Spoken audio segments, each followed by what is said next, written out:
Good morning, children. Welcome to social class. So, in social, we have completed with block 24, isn't it, children? So, let's start with our new block, which is block 25, which is communication.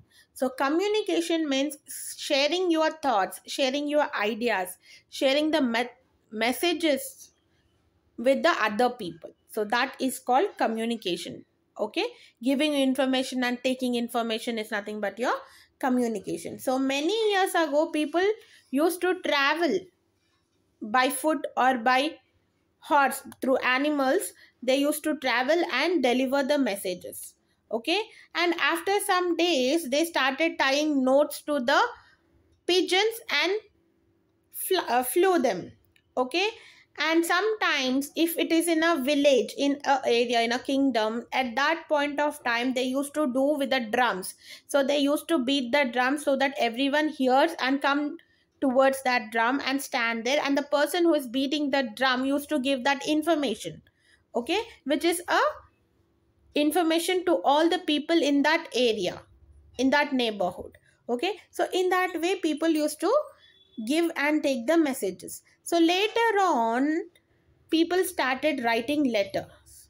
Okay, and then there was a newspaper, then there was a television, telephone, then you have mobile phones. Now you are using internet also to use the communication, isn't it, children? So in this, our first topic is different types of communication. Okay, so why do we have different types of communication? Okay, so to communicate, children, if the person is very near, you can talk, you can easily give that information, or you can take the information from the person who is nearer to you.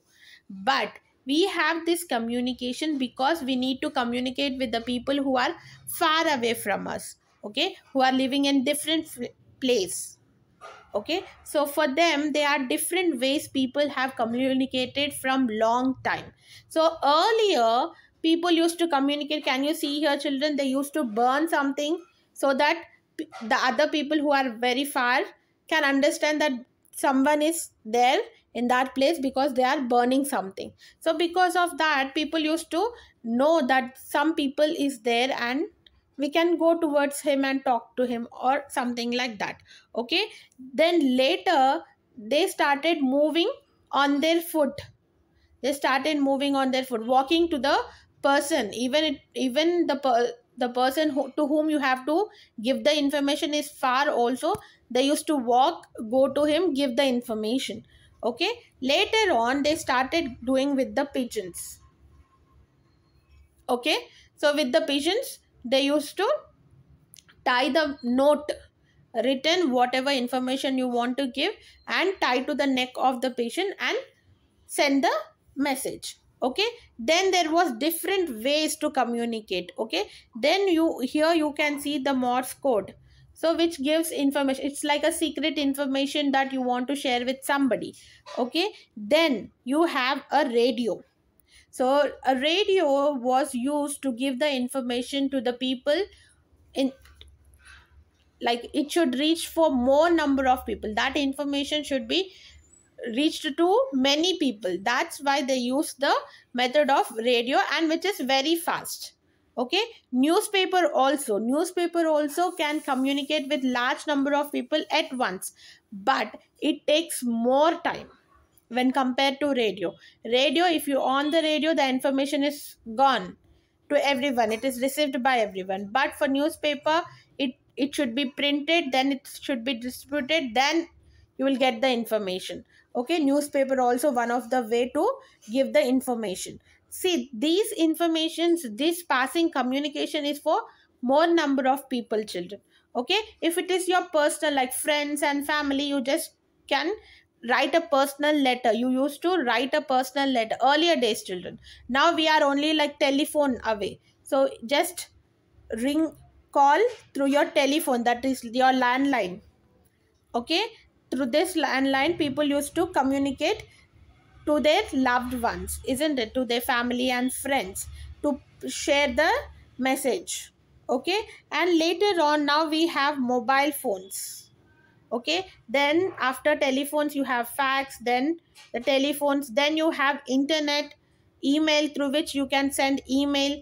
And now in a smartphone you can use everything, isn't it? You can call, you can send a normal SMS, you can email them, you can WhatsApp them, isn't it?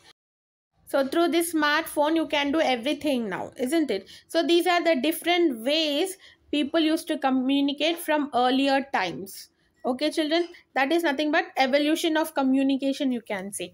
Yes, so this is our topic for today children. I have given few keywords in your daily schedule. Please learn them, write it in your classwork, and also underline in your content book page number 154, 154.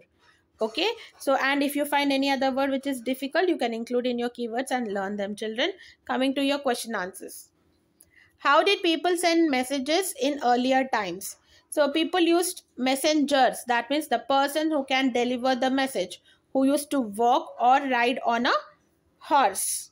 Okay, then later on they used the birds like pigeons, they used to send the messages. And sometimes the person used to beat the drums and read the message aloud so that all the people can hear that message. Okay, these are the different ways people used to communicate earlier times. Now next, what write two differences between a letter and a phone call. So if you see letter children, letter takes a long time to reach the person to whom you want to send the information. Okay, phone call is very easier, and in a letter you cannot hear the person's voice. Okay, you can only can read it. Okay, it is written, but in a call you can hear to the voice of the person to whom you are talking with, isn't it? So that is the difference between the letter and a phone call. So write these two answers in your classwork and please learn it children. Coming to your homework, complete the volume book 3 page number 45 S1, means of communication. Okay, so in the next class we will learn the next topic children. See you in the next class. Bye.